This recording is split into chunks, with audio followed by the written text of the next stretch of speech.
फुलगेना के बगैर एक मिनट ना रह सकी तो हमार मम्मी गेहूं काटे भी दे बाटे तो इतना गोर हैंडसम बाटे ई घाम गेहूं काटे भी दे और कहिया हो जावे हम लागत बाटे।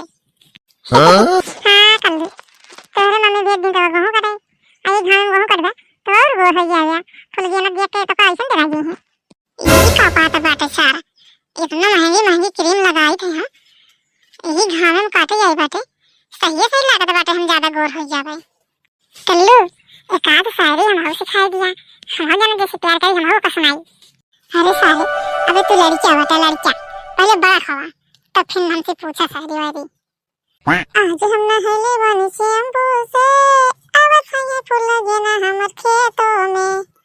अरे माई पापा रे पापा इनका कर गिंदा को देखा है जकाटू का अबे 15 साल का बाटे अब है फूल गेना का हेरा का बाटे ना